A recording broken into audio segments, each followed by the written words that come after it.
Cool, man. All right, Khalil, I am so excited that we get a chance to hang today. And this has been a long time coming. We've been actually trying to do this for a little while, and I'm glad that schedules have lined up. So, welcome to the Lifestyle Investor Podcast. We are so excited to have you and learn more about you and your story. Awesome. Thank you, brother. I'm happy to be here. It's funny because you said, "Are we still good?" And I said yes. And then I raced to Sun Life, and then I raced back here, and then I was going to go back to Sun Life and get a matcha just so I would be a little bit sharper, get that theanine and a little bit of caffeine in me.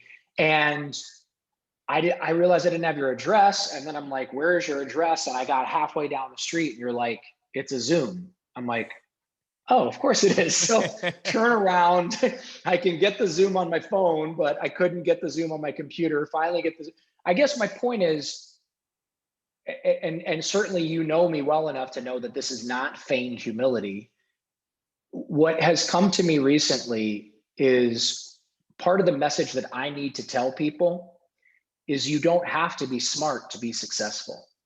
And I mean that sincerely. And a big part of what held me back most of my life was believing that I was dumb because I was told I had learning disabilities. I was told I was a problem child. I was told I was an instigator. And for the first 33 years of my life, I bought into that narrative that was placed upon me. And I was broke and a drug addict and a loser, and I had a horrible life. And my life is so incredible now.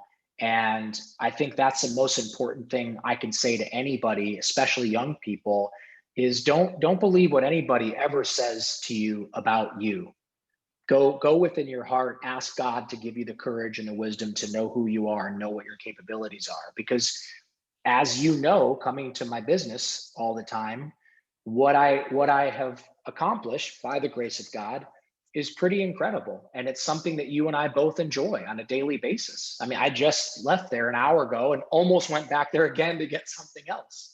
I love it. Well, it is my so um, for those of you that are unaware, Khalil owns SunLife Organics, which is truly the premier smoothie, acai bowl, fresh pressed juice, matcha place that exists anywhere on the globe. All the products are. That he uses are the highest quality. It's just incredible. And so, in fact, learning about how we met, I think might be really fun. And I don't even know if you remember this, Khalil, but I remember being in your shop. It had opened, and we just love acai bowl smoothies in general. I mean, this is our world. We eat this way most days of the week. We've got a Vitamix. We love Vitamix. We make our own smoothies, and so anytime a new smoothie place opens up, we love to support them. And when we went to your place, we were just wowed. And Mm. you had just recently moved here, and I didn't know you at this point. You used to live in Malibu. You've got a bunch of 12 locations, I believe, in Malibu, and in the Well, LA area, yeah, all over the place. Yeah. all over California. And then, and so I see this guy in line who, there's a long line, and it looks like, the work staff is kind of like hustling, bustling. And I remember you saying, "Hey, take your time. I'm good. I've got time. Don't rush." And Hmm. I just thought you were a customer. And then there was something else. It seemed like one of the girls that was working was a little flustered. And you're like, "Don't worry about it. I'm good. Yeah. Take your Yeah. time." And I remember coming up to you, and I didn't know who you were. And I just said, "Hey, I think it's really great how you're treating the staff here. I think that Hmm. goes a long way." And I just think being a customer that is understanding and easy to work with is just such a cool thing. And Yeah. your response was, "Well, I sure should hope so," because this is my place, right? I would hope that I'm, Yeah. good and kind to my people. And so that just started this wonderful conversation, this dialogue that, I mean, we talked for probably an hour to an hour and a half that Yeah. first Yeah. time and just Yeah. hit it off. And so I'm so glad to have you here. I'm so glad to be able to share this great story, this great restaurant. But I want to learn more about you. And I know our audience wants to know, how did SunLife Organics begin? Wow, that's a loaded question. And I It have to depends go how back. deep you want to go, right? Yeah, I have to go. I have to go back momentarily because I think your wife was waiting in line for the bathroom. And then when she walked up, that's when I realized, like, oh my God, this guy must be really important to have a wife that hot. You're too Just a kind. little, I remember you saying something like I think you thought I was hitting on her and you're like, ooh, nice job. That's a good one yes, to be hitting on. yes, And I was like, oh, yes. that's my wife. I'm glad that it Yeah, looks like I'm hitting on her. yeah. Back to how did SunLife Organics come about? Um, well, for the first 33 years of my life, I was super unhealthy.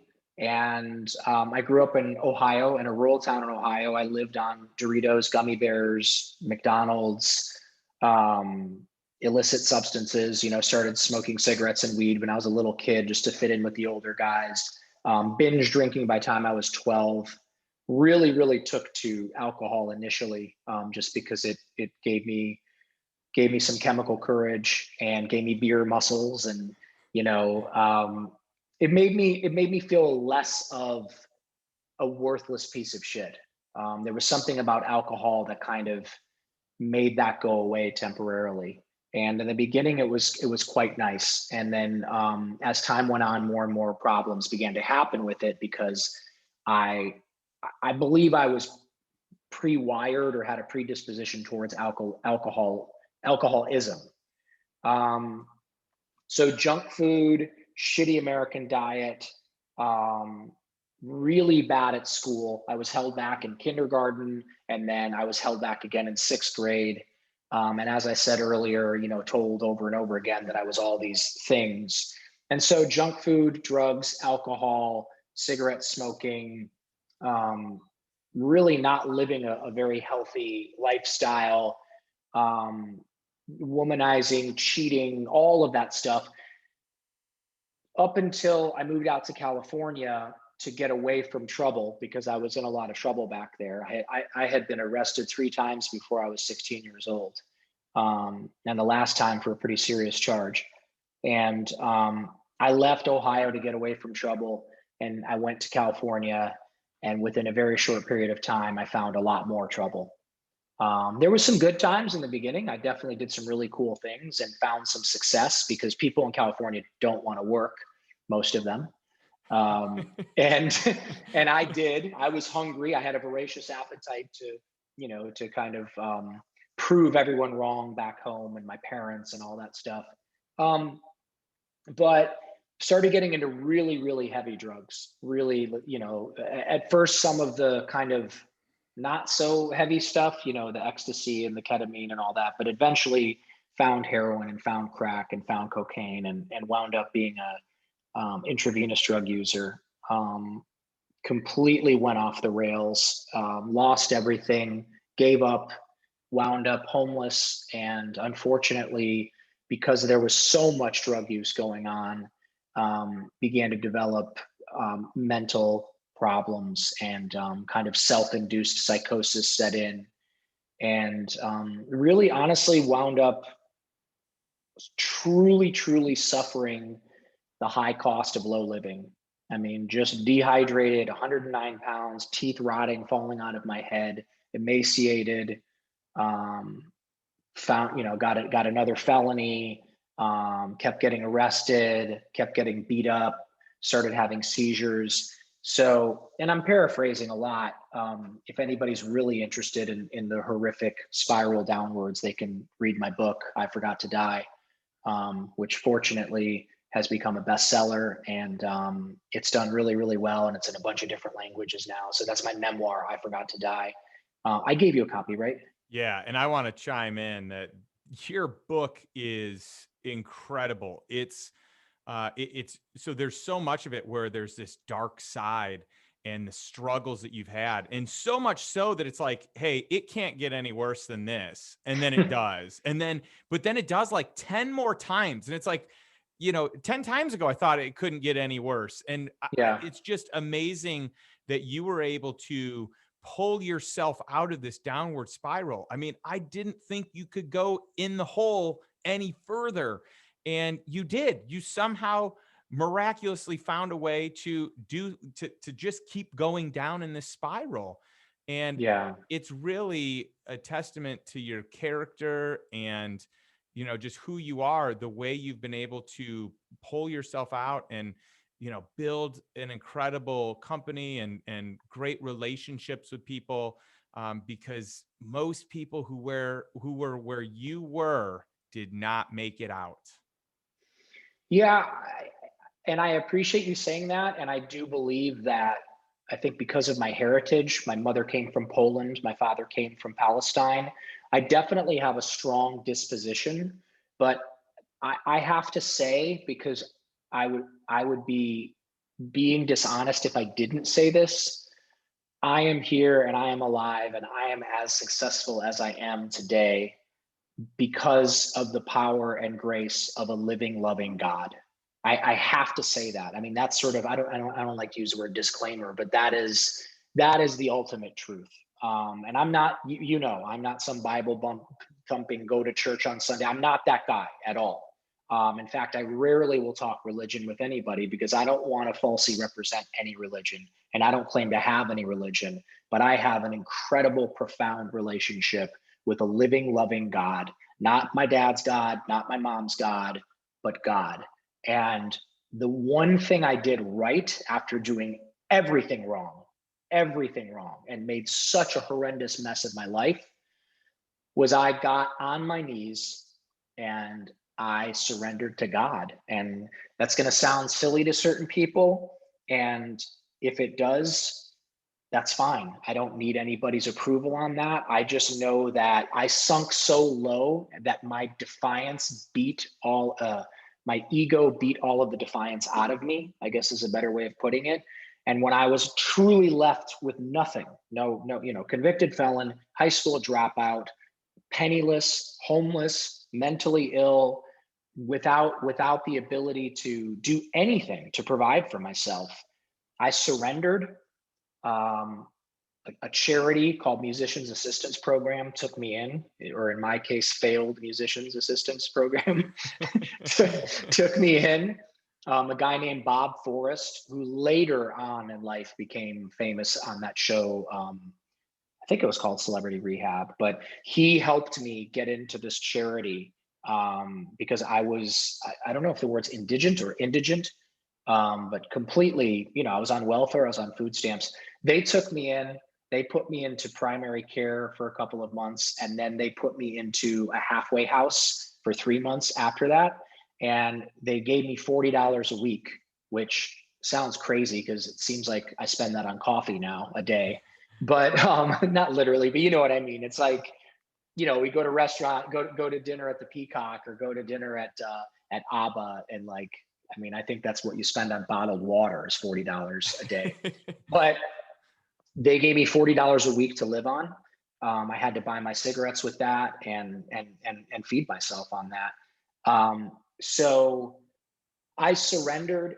Help came, and in the process of surrendering and asking God for help and building a relationship with God, it was just like, it just started to feel like, okay, we'll put one foot in front of the other and just keep surrendering and keep asking God for help. And it's like, again, I know this might sound trite to like smart people, but for someone that's not smart to ask God for help continuously. And Justin, when I say ask God for help, I mean literally like white knuckled, like squeezing my fists together, my prayer hands together, and literally saying, like, God, can you please help me? Can you please help me? Will you please hold my hand? Will you please walk with me today? I'm scared. God, can you please hold my hand and walk me through this situation? And it just seemed like there was this unlimited supply of help the more I asked for it and the more I was willing to do the footwork. Just put one foot in front of the other, keep asking God for help. And all of a sudden work showed up, and then all of a sudden another job showed up. And then, I mean, and when I say work, I don't mean like, I got a job at Charles Schwab. I mean, when I say work, like some dude hired me as a laborer at $100 a day, which was a massive amount of money to me. Lou Gossett Jr. hired me as a dog walker. This lady Sherman hired me to wash dogs in her grooming facility called Sherman's Place. Work just kept showing up, more and more and more work.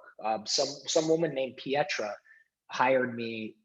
She used to be married to Billy Bob Thornton, and she had these two beautiful sons with him named Willie and Harry. And she hired me at first to like clean up her dog poop and like walk her French bulldogs.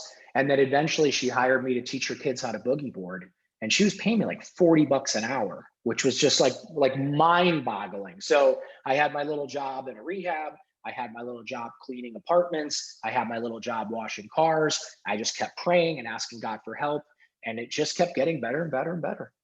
That's amazing. And it just the transformation, it's great that you can recognize you weren't able to do this of your own power. Like you needed help, you needed God's grace, and that was it. And you were willing to surrender to him and just give up of all ego and put everything aside and say, you know what? My way is not the right way. Let me do this over again. Yeah, well, So clearly my way was not the right way. I mean, to wind up a homeless junkie, like complete like schizophrenia, panhandling, filthy, dirty, teeth falling out of my head, sharing needles with people that had AIDS and hepatitis C. Like my way was clearly not the right way. yeah. God's way, look, there was a lot of menial labor in the beginning. There was a lot of 18-hour days in the beginning, but then I also had a guy who I was sponsoring, who was a gold bug, and it hurt, but he said to me like, "Don't those jeans cost like $200?" I'm like, "Yeah," and he goes, "Aren't you sleeping at Robbie's place like for free because you're homeless?" And I'm like, "Yeah." My ego, my chest puffed out, like, "Yeah." And he's like, "So you don't have your own place, but you spend $200 on jeans." And I got really mad. I got really defensive. And he goes, "Look, man, I'm not trying to bust your balls. I'm just trying to like help you to understand something. Like you're 30, I was 34 at the time. He's like, "You're 34 years old. You got to start putting some money away and investing money and start to build a future for you because it's cute when you're crashing at your sponsor's house when you're 30, but it's not so cute when you're 40. And it's probably not going to be available when you're 50. So he drove me to a place called California Numismatics Metals, which I had no idea what that meant. And he kept talking about Krugerrand, which, obviously I had no idea what a Krugerrand was, but he was insistent that every paycheck I go and buy one gold coin. And I was like, "I don't get it." He goes, "Come with me and you'll get it." He drove me to California Numismatics Metals. This guy named Harry, who I just saw yesterday, helped me. This is 18 years ago. And we walked in and he was buying a 10-ounce bar and it had Lady Fortuna on it, which is the blindfolded image of, I guess, the goddess of fortune holding a horn of plenty. But it's really beautiful. If anybody ever gets a chance, Google Lady Fortuna.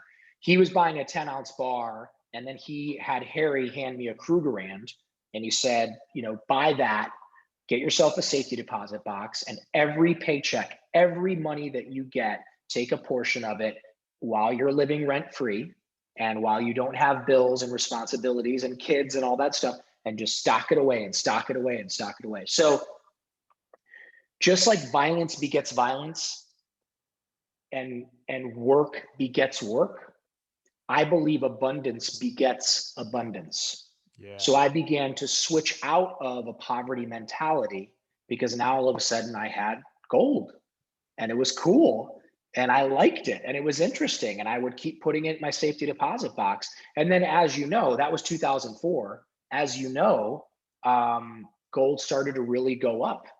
And when gold started to really go up, I began to buy more and more and more. And I learned how to invest at that, at 34, 35, 36 years old. And so that money began to grow.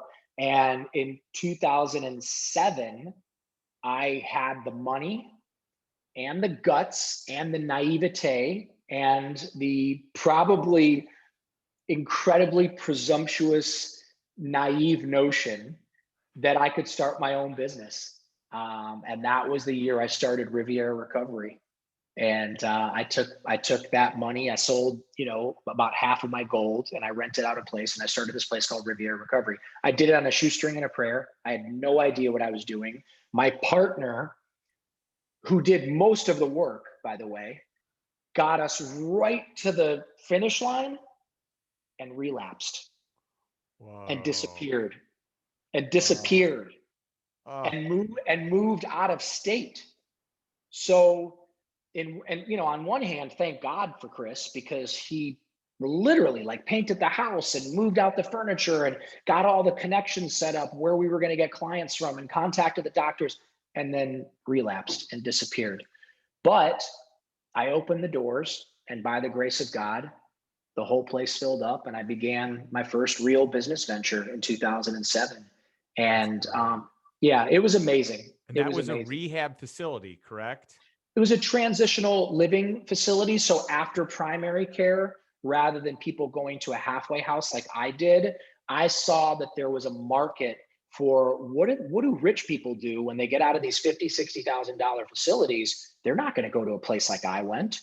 I mean, I went like, I'm grateful. Thank you, God. Thank you, Riviera Recovery. Thank you, Bob Forrest. But I went to a not so nice place where, three dudes shared one room, and, most of them were people that came from homelessness and, jail or prison or whatever. So I realized, like, rich people getting out of promises and passages, they needed a place to go. And so I started this place called Riviera Recovery. I convinced my sponsor's wife to let me rent their house and to give me like 3 months free rent up front in exchange for fixing the place up really nice. And then I went and I rented furniture. When I say I started it on a shoestring and a prayer, I literally, like, I did not have the money. I did not have the experience. I did not have the wherewithal or the know-how. But because I put the intention out there, because I was willing to chop wood and carry water, because I was constantly, God, please, can you walk with me? God, please, can you help me? God, please, can you show me what to do in this situation? Riviera Recovery took off. And in Riviera Recovery, back to your original question, I was mixing up these juices and mixing up these smoothies, mostly for myself, I got to be honest, because I started to see the miraculous effects of putting super healthy food into my body. It was right around that time that I quit smoking. And I began doing fasts and cleanses and juice cleanses and making smoothies in the morning and juices in the afternoon. I started to feel amazing. Well, the clients at Riviera Recovery, they wanted what I was making. So I started giving it to them. And Justin, I started to see nothing shy of miraculous results in the people that I was giving these juices and smoothies to. And I don't say that lightly. I mean, I saw people quit smoking spontaneously. I saw people slowly titrate off of their psych meds through the help of a doctor, not by my advising, but through the help of their doctor. I watched people slowly titrate themselves off of their psych meds. I watched people go from gray and sallow with bad circles under their eyes to looking vibrant and alive. And it was so amazing. And that was where the idea came, like, man, if it's helping these people, like, it could help a lot of people. So I'm going to open up my own little juice bar. And that was in 2011. And again, absolutely on a shoestring and a prayer. I didn't really have the money. I went to a guy who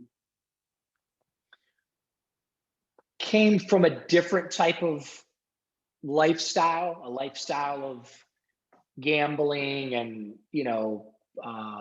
the type of guy that you would definitely not want to not pay back, so to speak. A very tough individual. And I was, saying to him, I really want to open up my own juice bar. And he was saying, well, how much is it? And I said, it's a couple $100,000. And he was like, that's a hand of poker to me. And I was like, oh, okay, well, maybe you could loan me the money. And he did. And I took $55,000 of my own money. I borrowed exactly $208,000 of his money, paid him back 1 year to the day, paid him back 1 year later, and opened up SunLife Organics in 2011.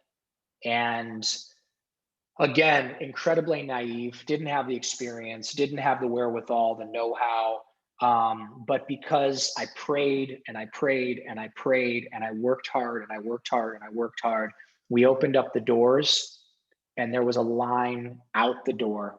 And something that I know that you would appreciate, about 2 weeks before we were opening, I was so terrified, Justin. I was absolutely of the mindset, because my ego jumped in and my ego was like, what in the F is wrong with you?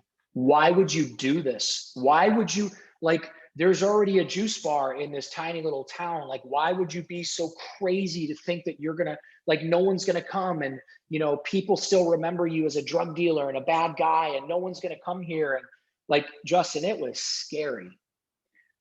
The day before we opened, we were installing a frozen yogurt machine. I thought, why don't I serve 100% certified organic frozen yogurt? We were installing the machine, and a couple of kids walked in, and that was not uncommon. But, you know, my response always was like, sorry guys, we're not open yet, but if you come back tomorrow. And these kids walked in and they looked at me and they're like, hi. And I'm like, hi. And I'm looking at them, and I'm looking at the machine I had just installed, or I didn't install, but the guys had just installed. And we were like taste testing the yogurt. It was amazing. And I was like, hey, listen, we're not open until tomorrow, but I would love to treat you guys to a couple of frozen yogurts. And they were like, oh my God, thank you so much. They were like high school kids. So they got it. They go outside, Justin, 15 other kids come in behind them. And I'm like, what is going on? And I'm like, where are you guys from? And they're like, oh, we're a church group from like Minnesota, and we're here to do a singing thing at Pepperdine, like a choir or something like that. And I'm like, all right, well, and I just started like handing them out all these frozen yogurts.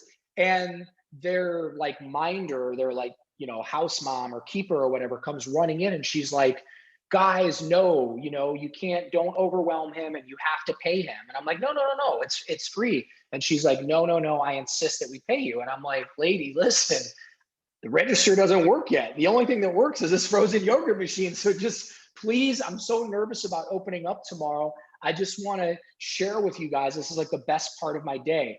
There was 35 of them. Wow. She kept trying to give me money. I kept saying no. The kids are like freaking out. It was a hot, you know, it was a hot day. They're freaking out. They're eating the frozen yogurt. So after I finally get her to calm down and just accept the gift, she goes outside. I'm wiping the sweat off my brow. She comes back in again, and I'm like, no. And she goes, no. The kids have something that they want to tell you. Whew, getting emotional thinking about this. I said, okay. And I walked outside, and they started singing hymns. They started singing these beautiful Christian hymns. And that was my sign from God that everything was going to work. And I cried clearly. As I'm crying now, I haven't thought about that in a really long time, but these kids had voices like angels, and I fed them because that's what you're supposed to do. And they gave me back what they had, which was their beautiful angelic voices and their Christian hymns of, you know, praise of God. And it was so, like, I froze. I literally froze, and they just kept singing. They kept going. And everybody in that commercial center came out, and they all just stood there awestruck with goosebumps, like the hair on the back of their neck standing up, because here were these angelic kids delivering this beautiful hymns of praise and joy to God. And in that moment, I realized, like, I'm okay. It's okay. Everything is okay. God is always with us. We just have to remember to turn to God, and we will receive what we are supposed to receive. It doesn't mean that I can close my eyes and go, God, I want a Lamborghini, or I want a Ferrari, or I want Bitcoin to go back up to 64,000 so I can double my money, or whatever. It's not like that. It's that here's a young man, turned his life around, is creating a place where people can come together and eat healthy food, just like your daughter does, just like your beautiful wife does, just like you do. And I'm providing something that's good, that brings value to people. And in that moment, I knew that I was going to be okay. Now, in that moment, did I know that there would be 12 locations 10 years later, that I would be living in this beautiful house that we just built in Austin, Texas? No, I didn't know any of that stuff. I just knew that I was going to be okay because I had faith. And the next morning, as we took the cardboard off the windows, and my heart is like pounding as I'm like, oh my God, this is so crazy. I can't believe we're going to open up. People started to line up. It was about 15 minutes before we were opening. Now, here's the crazy part. We didn't advertise. We didn't tell anybody. I mean, I told a few people that were coming in, like, we're going to open tomorrow. We're going to open tomorrow. So by time we actually opened the door, there was a line out the door. And that line, if you go to that original location, that line's still there and it's never stopped. And that location does about $2 million a year in revenue. The other location that I have in Malibu also does a little bit over $2 million a year in revenue out of 900 square feet. Now, look, the profits are tiny, and that's okay. That's okay. Because I didn't do this to get rich. I did it because I felt that it was my purpose. I helped these kids in rehab get healthy and get happy. And I wanted to do that for my friends and for my neighbors and for strangers alike. And so it was a pure intention. It was blessed by God, and it continues to grow. And that's the story of SunLife. Sorry, I got a little emotional. That's amazing. I love it. I love your raw emotion. And I just think it's so cool seeing how all the pieces of the puzzle fit together, and really the origin of it all, and how you could then be at peace and say, you know what? I am where I need to be. I'm blessed. God's going to provide. And you have just been able to grow and scale from there. And I think it's so neat. And for me, I've had this vantage point of being able to see you in this new location here in Austin. And I know that, at the beginning, it was like a trickle effect. People didn't know about it. It was open during a pandemic, Right. and it was such an interesting thing too. Today, it is bustling. You've got lines. You've got every seat at your table taken. You've got to-go orders that are through the roof. I mean, the volume that you guys have done from 1 month to the next. I mean, it's two different businesses, It is. and I don't look at your numbers, but I've been there enough to know, like, I know how many people were there, in March. I know how many people were there in April. I know how many people there in May. And it's just Yeah. so cool to see this explosion of people. And I love how healthy all the ingredients are. In fact, I'd love for you to do, to share even, just so people understand how high quality of ingredients that you do use, because you and I were so committed to our health and making sure Yeah. that what we feed our bodies, it's not just eating for pleasure, it's eating for fuel, and making sure that we're fueling up with things that are going to allow us to live long, healthy lives. So I think if you can elaborate on that, it's really cool. I mean, even just like learning from you what rescue honey is. I didn't even know what Yeah. rescue honey was. And now I do know, but you describe it so much better than I do. Yeah, I mean, whether it's the honey or the protein powder or the acai or the whatever it is, the baseline was organic. Everything has to be organic, which 99% of most places are not organic, which is really unfortunate because it's really, really important to be organic. And I don't want to get into a whole speech about that, but I mean, people are beginning to wake up to the fact that our soil here is dead. Our soil has been dead for many, many years. And when you're using pesticides and insecticides and all kinds of horrible fertilizers, it's just not good. Do you need to have organic chicken? I think so, but are you really going to suffer without it? Probably not. But when it comes to something like a strawberry, if you look at the Dirty Dozen online, there's something called the Dirty Dozen, which is 12 things that you should never, ever, ever put in your body unless they're organic. Number one on the list is strawberries. And the reason being is because strawberries are the most highly sprayed and just toxic fruits that you can put into your body because they're grown so close to the ground. They're grown right next to the soil, and because they're bright red and because they're sweet. So they naturally are going to attract bugs and pestilence. So we started organic. But then once we got everything organic, we started out with everything organic. Once we had that baseline, then we began to seek out, okay, well, everything's organic, but what's the best of the best of the best? Like, where could I find the best maca? Well, where does maca come from? Maca comes from Peru. It's supposed to come from Peru. Now it comes from China. But, and you can look that up. I went down to Peru and I met with some of the people that grow maca. I went to all the different markets. I asked a lot of questions, and I searched and sought out and found an heirloom variety of maca that is only grown at 12,000 feet elevation. Our cacao beans are not just 100% certified organic, but they are from deep within the jungles of Ecuador, and they're also an heirloom variety. Our matcha, which for people that don't know, matcha is green tea leaves all ground up, and then you make a drink with it. And we have the most incredible iced matcha latte on the planet. I went to Japan not once, but twice. And I went all over Japan trying to find the best of the best of the best. And I finally met the tea master who introduced me to the farmers once I was able to win him over. And they gave me access to this like prized, coveted, most amazing matcha on the planet. And that's the matcha that we use. And that's the maca that we use. And that, it's the same thing with the goji berries, same thing with the raw cacao beans. The protein powders, like if we're going to use whey, which we do, we make sure it's from New Zealand and we make sure it's from grass-fed, grass-finished cows. If we're going to use plant-based protein powder like pea or hemp or whatever, we make sure that that's literally the best of the best of the best of the best.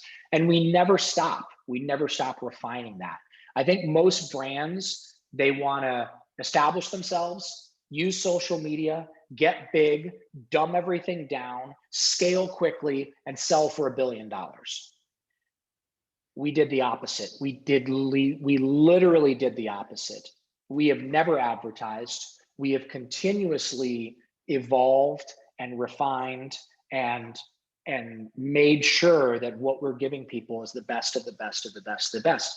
Now, your daughter, I don't know her that well, but I know her well enough to know that she has discernment. She definitely knows what she likes and what she wants, and would probably have no problem telling you or me if she doesn't like something or want something. That's right. To watch your daughter, 7 years old? 8 now, yeah. 8 years old, to not just want to eat what she has in front of her at SunLife, but to grab your smoothie as well and start drinking yours. It was the cutest. It was like the cutest thing ever to watch that happen. Or your wife or you. I mean, look, you guys know better. You have the means and the intelligence to go out and find the best of the best of the best. And when I see you there, seems like more and more, it really, it lets me know that we're on to something and that we're on the right path. Yeah. And tell everyone about your honey, what rescue honey is. This is like, about that. This is my favorite. This is so cool. So I was, looking for the best of the best honey, and there's a lot of different honeys out there. And there's a lot of different flavor profiles with honey, but I heard a story about a guy who would go and rescue hives from people's houses or people's properties or people's tractors. And I just thought, wait, is that real? Like, don't they sting you? And isn't it scary? And my friend who was telling me about it was like, well, no, man, like these dudes like know the bees and the bees know them and they can feel the vibrations of what your intentions are. And I'm like, come on. I'm like, you gotta be. He's like, I'm telling you, I go with the guy and I watch him do it. And I said, I would love to check that out. I would love to watch that with my own eyes. And he was like, well, let me ask him. So he asked him and the guy was like, shit, yeah, have him come help us move a hive. So the premise is you get a bee infestation, you call the exterminator, they come and they kill the bees. That is typically what happens. There's now people that you get an infestation for free. They will come to your place, or for a, a small fee, but typically for free.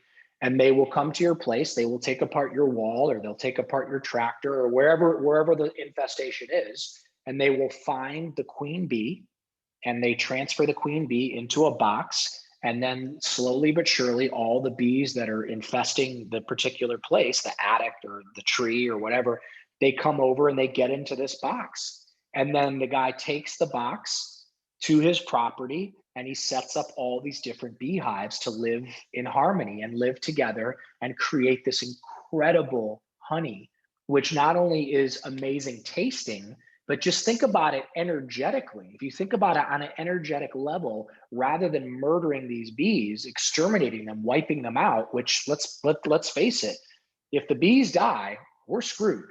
And the bees were already dying, probably because of cell towers, or I don't know if they ever figured out why all the bees were dying. But because all the bees were dying, these people came up with the idea to go rescue the beehives and create what we use at SunLife Organics, which is rescue honey. So yeah, I did it.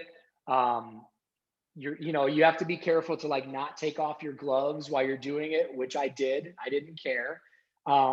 I picked up some of the honeycomb and like opened it up, and I was able to like eat that honey with my bare hands. I never got stung the entire time. The bees really do know. You can look at videos on YouTube where people have nothing on. I think that's a really bad idea, because if you ever agitate the bees or they think the queen is threatened, they will attack you. So obviously in that moment, the bees didn't feel like I was going to attack the queen, and they allowed me to open up a piece of that honeycomb and to eat that honey raw right from the thing. And so, yeah, and us buying it from them is furthering that action to rescue bees and create rescue honey. I love it. There's just so much that we could unpackage here today based on our time. I mean, you talked about the soil. I don't know if you know Zach Bush, but he's big on the soil going bad and what we need to do to kind of protect our soil. Another thing that you talked about earlier on was a poverty mindset or mentality. And I just think that there is so much truth to the mindset you have and what you're going to attract in your life. If you are living in this poverty mindset, you will attract poverty, and you will attract other people that are living in poverty. But as you learn to adopt an abundant mindset where you think about all the great things that you can have in this world, you're going to tend to attract those things and people that resonate with that type of mantra. And I just think that is a powerful point that I want to distinguish in the things that you've said here today. I think that you've been really blessed on many levels, also with the network that you have. So, during your downward spiral, you had a chance to kind of hang out with the who's who, Hollywood celebrities, people that everyone would know. And I just think it's interesting to see, how that has shown up in your life, and then the friendships that you have from that today. I mean, there are some very well-known music acts and groups that you're dear friends with today because of that season. And it's cool to see you pull out of where you were, but to maintain friendships that were important to you, and to partner up with, one of the biggest names in, let's just call it in the business world on your business. And I don't know if we want, if what names you want to share, what names you don't want to share, no pressure either way, but you just have been, you've rolled in some really cool circles of people. And I just wanted to point that out. I think your life experiences there have been really cool. So as a kid, when I first went to LA and I was willing to work and I was a hard worker, I did get to rub elbows with I was detailing cars, right? So rich, famous people have fancy cars, like Slash, for example, had a big car collection that he needed taken care of. And he introduced me to Axel. And then I got a job working for Elizabeth Taylor, and, on and on and on and on. And that was cool. And some of those relationships, not those particular names that I just mentioned, but some of the other people that I got access to, I eventually started dealing weed to them and dealing ecstasy to them, and just really didn't nurture the relationships in the right way. And ultimately, they fell apart. When I started to turn my life around, and more importantly, when I opened up when I opened up SunLife Organics, a whole new set of people came in, and having been around those people early on, especially working for Elizabeth Taylor and watching how she was people were just constantly trying to grab a piece of her. I knew that the worst thing that you could ever do from somebody who is in a position of fame or power is to ask them for something. I mean, number one guaranteed way that you are never, ever going to have a relationship with anybody that is super powerful or famous is ask them for a selfie. The moment you do that, it's over. And yet I watch it happen every single day in my businesses. Famous people walk in, people run up to them, and sometimes they say yes, sometimes they say no. Somebody like a Kelly Slater, who's one of my dear, dear and best friends, for whatever reason, he likes signing autographs or taking selfies with people. Rick Rubin never minds taking a picture with somebody, which it seems really weird to me. But then a lot of the other people that I've gotten to know and develop friendships with, they hate it. They cannot stand it. It really, really bothers them because it's so not genuine, right? If you really are a fan of somebody's work, smile at them or just say, I don't want to interrupt. I just want to let you know, I think you're amazing, and walk away. Give to them. If they really give to you, give to them, right? But the last thing you want to do is grab your phone and shove it in their face, right? Serve, nurture, take care of. And so when I opened up SunLife Organics and these people started coming in, I went out of my way to leave them alone. It's kind of like the opposite of what most people would do, but I went out of my way to treat them like regular folks. And eventually in our training manual, you'll see that it is a rule that when a housekeeper or a plumber or a day laborer comes in to SunLife, treat them like they are a rock star. And when a rock star or a movie star comes into SunLife, treat them like they are a housekeeper or a day laborer. Not degrading, but leave them the fuck alone. Leave them alone. Don't bother them, right? Serve them. They're there for a reason. Those people want to come into a place as well and get sustenance and maybe have someone smile at them or acknowledge them without asking them for something. So what ended up happening as a result over time is those people started to come in more and more and more, right? Some of the biggest names in the world would come in. The funny thing is a lot of times people don't recognize them, right? There are certain people whose names I'll leave out, but are literally some of the biggest stars on the planet that come in with just like a weird hat on or like a weird turtleneck or something. And people have no idea that that's the guy that was in the highest grossing film of last year. Or there's a couple of guys that come into one of the Malibu locations that are literally in the biggest bands in the world. Both of them are lead singers. You would think that people would immediately go, oh my God. And for whatever reason, I guess because they're so chill, they're so cool, they're so normal, they come in with their kids, no one knows who it is. And then over time, some of those people would say things like, do you want to come to my house and watch the game? Would you like to come to a UFC fight with me? Or I would like to be involved with your business, or I would like you to bring your girlfriend over and meet my girlfriend. And so it's really neat. I've been able to nurture those relationships, and rather than sell them drugs like I did as an idiot kid, I give them health and wellness to the best of my ability. And I think what you were making a reference to earlier, which is sort of ironic because I have the framed piece of paper right here. I'm in my office right now and I have like a bunch of cool stuff here. I was at Soho House in Malibu about a year and a half ago, and a very prominent, amazing, super successful billionaire named John Paul Dejoria, who's one of the kindest, most loving, amazing people ever. He walked up to my table and started asking me questions and wanted to know if I'd be willing to bring SunLife Organics to Austin, Texas. And, I just said, I was honest, which most people in a situation like that wouldn't be honest. They would try to falsely represent themselves. And I just said, hey, listen, I don't want to falsely represent myself. I'm not in a position to do something like that. And he said, well, how much would it cost? And I said, like $1 million. And he's like, 1 million? And I said, a million or less. And he said, and what would I get? And I said, you would get 30% of the business. And he said, well, would you give me more? And I said, no. And he said, no, you won't give me more than that. And I said, no, because again, the profit margins are tiny. It's incredibly challenging to do one of these businesses. And he said, well, what if I were to donate my share of the profits? And I said, then I would give you more. He said, okay. And he walked away.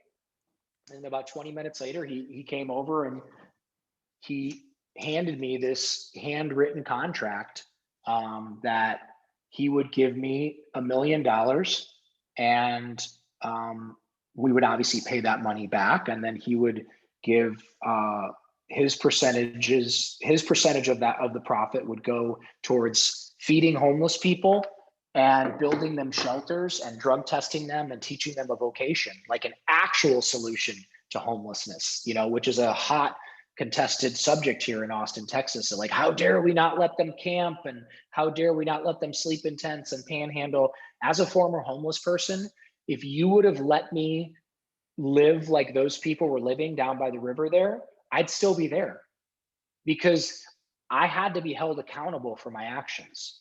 And if I was allowed to live in a tent and shoot drugs in the middle of the street and lay down and go to the bathroom in the middle of the street, and people were bringing me cases of bottled water in the morning and giving me money. And I mean, when I see these young, I would be willing to bet, Justin, and I know we've talked about this briefly, but I'd be willing to bet half the people that were living in those tents, if not more, are way smarter than me. They're way younger than me. They're way more competent and capable of achieving incredible things. But if you're going to enable someone like that, if you're going to give them food stamps and welfare and allow them to lay around and do drugs, and I'm not saying all of them, because there's some critically mentally ill people that are also living in tents, but we need to take those people and we need to house them and we need to take care of them. And then the other people who are not mentally ill, that are capable of working, we need to show them another way to live, to not stand there with their hand out, but to go and work and prosper and be successful. Because if you would have enabled me like that, I wouldn't be sitting in my brand new, beautiful house that's paid for. I wouldn't be the CEO of this incredible company. I wouldn't be the author of a best-selling book. I wouldn't be able to do all the different things that I get to do and travel all over the world and yeah, hang out with movie stars and rock stars and all that stuff. Like, let's be honest, that shit's pretty cool too. And I'm being a little bit of a braggart and a pretentious asshole right now, but honestly, that stuff coming from Ohio, to be able to travel around the world and go on tour with some of the bands that I have, and to go watch Kelly win the, Pipeline Masters in Hawaii, or go, whatever. I've done some really, really awesome stuff, but had I been enabled back then, almost encouraged, I would say, because when I was staying at the Line Hotel, I would watch people bringing them cases of bottled water in the morning and giving them money and bringing them food. And I thought, God, man, back when I was homeless and living on the streets and doing drugs, if you would have done that with me, why would I have ever stopped? Why would I have stopped? You know why I stopped? Because when I went pee outside or went to the bathroom outside, I got arrested. And they threatened me and said, next time it's indecent exposure. When I was shooting up or smoking crack on the sidewalk, they grabbed my ass and they threw me in jail. When I was dealing drugs on the corner, they grabbed me and they threw me in jail. And I had to come up with bail. And if not, I had to dry out on a cold cement floor, which is what happened. And it happened enough times to where I became so uncomfortable and couldn't take one more beating and couldn't handle one more seizure and couldn't go hungry one more day, to where I raised my hand and I surrendered And a lot of people think surrender is weak or surrender is bad. Surrender is joining the winning team. Mm. I surrendered. I raised my hand. I surrendered. I joined the winning team. I asked God for help. I was willing to get up and go to work and chop wood and carry water. And as a result, I get to be a millionaire. I get to travel around the world. I get to meet cool people like you. I get to go work out at Cal's house and high five, MMA fighters and like all that amazing stuff that gets to happen because I was held accountable and because I was willing to surrender, because I was willing to get on my knees and ask God for help. I have this incredible, fancy, wonderful life beyond my wildest dreams. Khalil, thank you so much for sharing your incredible story with us. And I just feel so blessed to have learned about this and for so many people to live vicariously through you and to avoid some of the mistakes that you made. And I just love what you've been able to do with your life with intentionality and with just letting go. And so thank you for being open and willing to, put ego to the side and even tell us how things went. And we've got to wrap things up here today, but where can our audience go to learn more about your book and SunLife Organics? Um, Both of my books are available on Amazon, and I would say start with "I Forgot to Die" because that's the memoir. What has happened to quite a few people at the end of "I Forgot to Die" after hearing that harrowing story of living in hell, crawling my way out of hell, and then ultimately finding redemption. A lot of people were like, "Oh, okay, well then what? I mean, he must have had family money, or somebody must have stepped in and given him something." So because I kept getting so many DMs like that, I thought, no, you know what? I will then in my second book, Remembering to Live, I will literally put line by line how I went from being penniless and homeless to becoming a millionaire. And that's the Remembering to Live book. But both of those are available on Amazon. Um, I'm on Instagram at Khalil Rafati, KHALILRAFATI. I'm not on Instagram as much as I used to be. If you scroll down about 40 posts, you'll see a bunch of really pretentious, shallow, sort of look at me, notice me pics of me on private jets and stuff like that, which to me today, it's embarrassing. First of all, they weren't my private jets. And even though I said that in the post, like this isn't my private jet, this isn't my penthouse, this isn't, what is it about myself that felt so compelled to constantly post that stuff? It's sad. I don't need to post that stuff. People that actually own private jets or people that actually can afford $20,000 a night penthouses, they don't put pictures of it on Instagram. It's pathetic. And I learned a lot about myself sort of observing how I was behaving on social media. But people can check out me on Instagram. Most of my stuff today is about inspirational quotes and about truth and about honesty, maybe a little bit of humble bragging as well. Well, I've got to tell you, just your vulnerability is so refreshing, and I appreciate that. And I just want to share with our audience again, take one step, take some form of action and move towards financial freedom and the life that you desire to build on your terms. We'll catch you next week.